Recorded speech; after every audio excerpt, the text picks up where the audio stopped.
everyone. This is Anita Agrawal, CEO of Best Bargains and designer for Jewels Forever. And today we have another episode of CJ Designers Talk. And I'm so excited because we have Christina Malle with us from Manhattan today. And yeah, she's a fantastic designer. And I'm really excited to have this chat with her today. So, Christina, how are you doing? Fine, thank you. I'm happy to report that spring has arrived in Manhattan. The cherry blossoms are opening in Central Park, and so it's an up day. And I'm delighted to be here. Thank you for having me, Anita. Oh, wonderful. Well, thank you. I loved looking at the jewelry pieces that you make because you do everything by hand. And I'm going to get to that. But I also wanted to talk a little bit about your background, which I thought was absolutely intriguing because it says on your bio that you are a former human rights lawyer. And I was really curious, how did you make the transition from, being a human rights lawyer to now being a goldsmith and jeweler? And how has your previous work informed your current practice? Yeah, I think I've had a really unusual career path. And although I do find there's so much about the practice of law and just training to study law that has definitely helped me in many ways. But basically, I was representing asylum seekers in the United States, some refugee work, but mostly people who had arrived seeking asylum. And I loved that work. And we represented, it was for a nonprofit organization, we represented the most incredible people. And but at the same time, it was really heartbreaking work. And one day I happened to walk by my local Y, the 92nd Street Y in New York City, and there was a sign that said goldsmithing for absolute beginners. I hadn't realized that a beginner could get their hands in gold and learn something that seemed to me so mysterious and challenging. And so I was really lucky to have a great YMCA around the corner and an amazing teacher who's really become my mentor and friend named Donna DiStefano. And she started with really the classical goldsmithing techniques with us beginners. So that was really lucky. And I didn't know right away that I would start a business. It was really gradual. And I think that there's so much beauty in making something with your hands or even just making something. I think a lot of people who cook feel that way, as well as people like us in the jewelry world. It was so satisfying just trying to create treasures that people would like see as keepsakes for their whole lives, and to touch a ring that your grandmother touched, for example. There's so much beauty in that as well. So I was really happy to discover how much I love that. And it's such a great question about human rights and the jewelry world.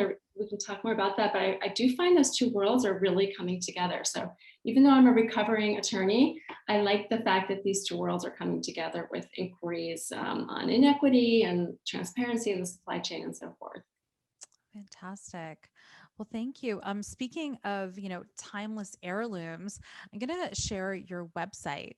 And I really found when I looked at your pieces, my favorite things are earrings. So I'm going to start with the earrings.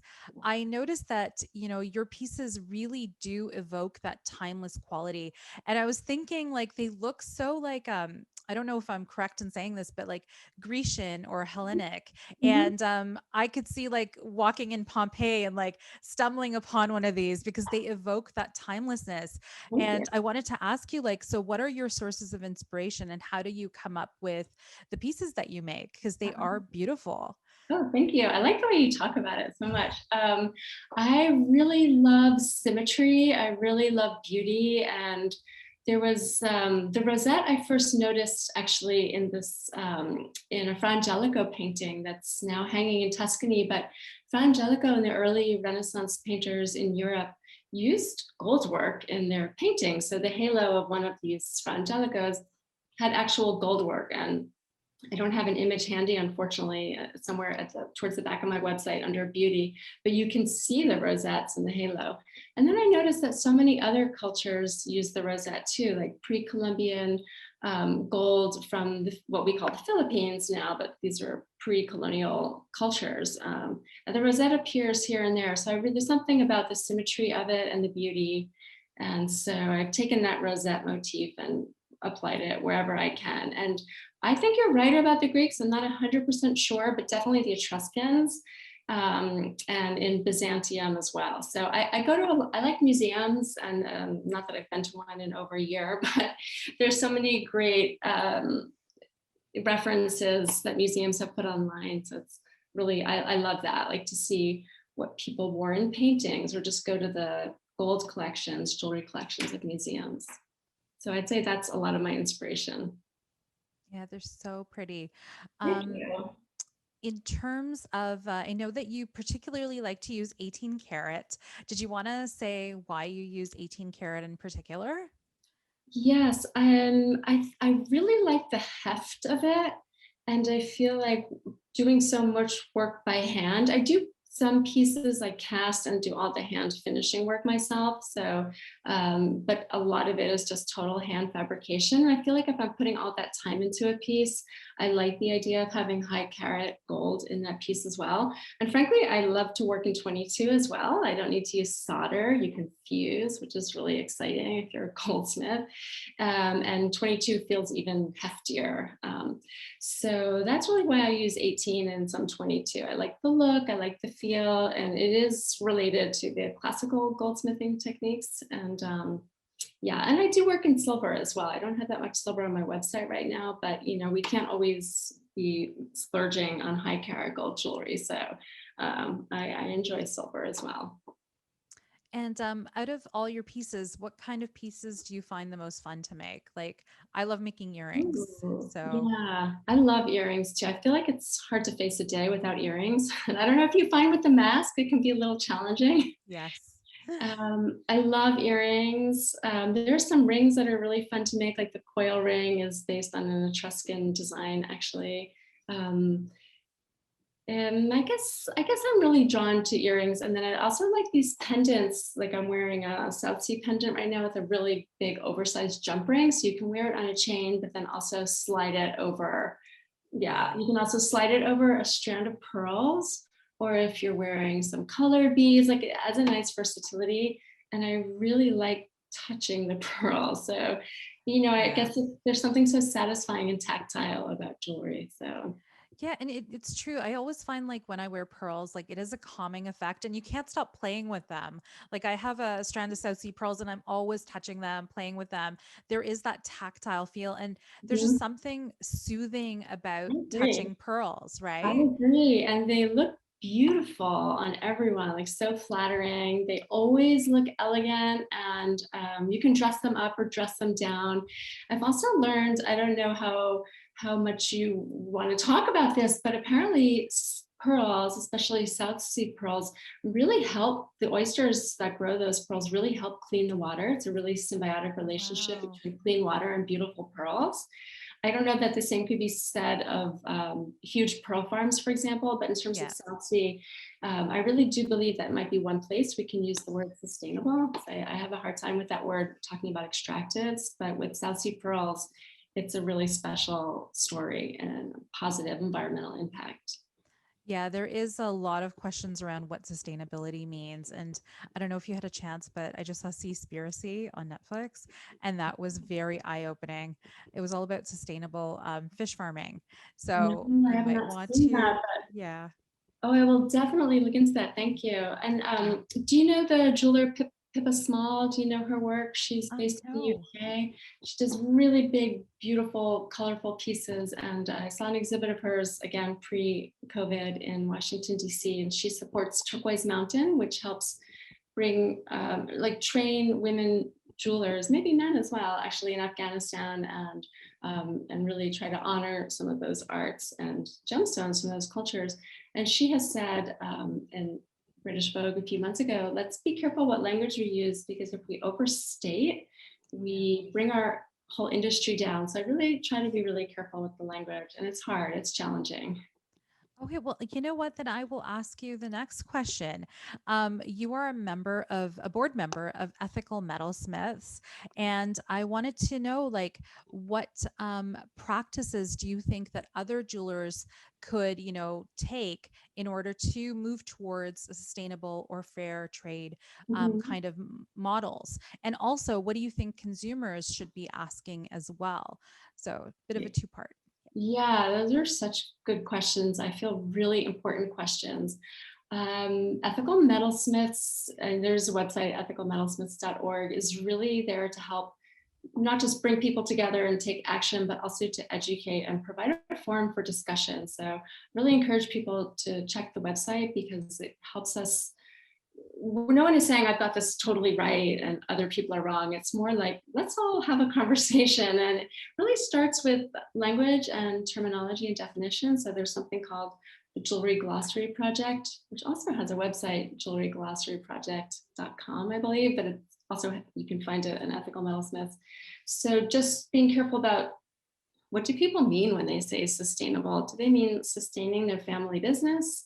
Do they mean renewable um, vegetation on Earth, or do they mean long-term jobs and environmental protection for mining communities? So I have a hard time using the word sustainable with extractive industries. I know other people use it, and sometimes it's a shorthand. So I think the first thing is just, are we all talking about the same thing? And so educating oneself about language, joining other people, because I think there's so much power in the collective. And the more we ask questions of our refiners, of our gold suppliers, of our vendors. So I would definitely advise any jeweler to ask, if you're buying gold, where is it from? Not which refiner and not point of transit previous to that refiner, but what country was it from? Was it mined under large scale mining conditions, artisanal mining conditions? How do we know? How do you back up what you say if you're claiming recycled or so forth? So I think those questions seem so small and basic, but they're really complicated. And collectively, we as jewelers and we as consumers really have a strong impact. So consumers are asking, Yeah. and there's some regulation coming in the EU, not so much here right now, but I think between pressure from above and grassroots inquiry below, we need to wake up and step up, and we're on our way, but it's going to take a little while. For sure, for sure. I think so. I think that we do have quite a long ways to go, especially in terms of transparency, right, in the supply chain. And I think that's the big issue because a lot of times things are traded so many times, they switch hands so many times, especially in gemstones or even in gold, that it's hard to keep track. So it is important to get to that for sure. Yeah, I really agree. I agree that colored gemstones might be the hardest part in terms of traceability and transparency, but there are some mine to market initiatives like Moyo gemstones, Anza gems, and so forth. But I think the more we ask, where is it from and how do I know? I think the better we'll all be. And speaking of Netflix, there's a great episode called Dirty Gold. It's part of the Dirty Money series. Yes, yes. It's really good. I really encourage everyone to watch it, and not just jewelry people, but if you have a phone, it probably has some gold in it. Yeah. Your electronics, tech, we're all consumers of gold, even if we're not buying a lot of gold jewelry. And I think it's really important that we know these stories. So it's based on a book by four Miami Herald journalists. It's a great book and a really great episode called Dirty Gold on Netflix. Perfect. I will definitely check that. I think I watched most of that series, but I haven't yet watched that in the last couple of episodes. So Let me thank know what you. you think. I will. Thank you. Um, in terms of, I guess my last question for you is what advice do you have for people coming into this industry, like new jewelers and goldsmiths? What advice would you give a young person or anybody that's starting out in this industry? Yeah, so I came to this with no family background or no background, and it's hard. So my advice would be join professional organizations. For me, I've really found so much in Women's Jewelry Association and also Ethical Metalsmiths, but there's so many organizations out there, and both of those groups are open to Canadians and international folks. So it's a great way to make friends in an industry and also learn from one another. So both of those groups that I mentioned have closed forums for members, or we can say, does anyone know where I can buy a sapphire that has been set already that I'd like to, I consider recycled, so an heirloom, a state sapphire, or post-consumer recycled gold, or even engravers. So people really help each other out that way. And this is fun. And there are a lot of events free online through probably all kinds of professional associations this year. So it's kind of a good time to join organizations that might have seemed imposing or expensive before. This might be the perfect time. I also think find a mentor, which is, I don't know if your parents said that. Like my parents said that to me all the time, and it just sort of washed away, fell off deaf ears. But then I realized the hard way how important that is. And, people probably won't come up to you and say, I'd like to mentor you. You probably need to actively seek that person out and make it easy and pleasant for them. So Yeah. that's a great way to, especially in this industry where we rely on referrals, that you can't necessarily stumble upon the best colored gemstone dealer off the street, right? You often Yeah. need an introduction or so forth. So yeah, and then learn as much as you can. Go on every website, join every seminar, read as much as you can, and yeah. So those are my 3 bits of advice. And you know what I find is so amazing is that right now, because of this pandemic and us being locked in, finding a mentor is even easier than it was before. Like you would think that you would have to go to all these networking events, but I find you can reach out to like top level CEOs or business owners because of LinkedIn now. And it's just about the approach that you have. And I'm so impressed because people are willing to give their time. So I think that's such good advice because it's true, Yeah. it's accessible to us now, right? Yes. So, Maybe read an article the person wrote before you reach out, that kind of thing. So you come from a position of really done your research and done your homework ahead of time. But yeah, I agree. In some ways we're locked in, and in some ways the world has opened. So that's true. Oh, I love the way that you put that. That's so true. Yes. And in terms of how to reach you, where would we find you on social media and your website, if you could state that? yes, my website is christinamalle.com, and on Instagram it's at Christina Malle NYC. There is another Christina Malle in Greece who makes gorgeous handbags, and she got to a lot of these things before I did. Yeah, and my email is on my website, and I'm really delighted to be in touch with people. I mean, I like being part of a community of people who love jewelry. So Are delighted you to be on with it. LinkedIn as well? Oh, I am on LinkedIn. I Okay. suppose it's just Christina Malle in New York as opposed to the one in Greece. Okay, so I will find you on all of those and we'll make sure to include your social media handles below. Hopefully, they'll put that in. And if you want to find me, I'm at Jules Forever CA, and that's four with the number four CA on Instagram. And our website is www.bbjw.com. And make sure you follow Canadian Jeweler for more content like this. So thank you so much, Christina. It has been an absolute pleasure. I feel like I learned so much about, the kinds of questions that one should ask about fair trade, but also, the beauty and elegance of simplicity and the timelessness that comes from classically made pieces. And I think you do such a great job. So thank you so much. Thank you, Anita. This has been fun. Thank you so much. Thank you.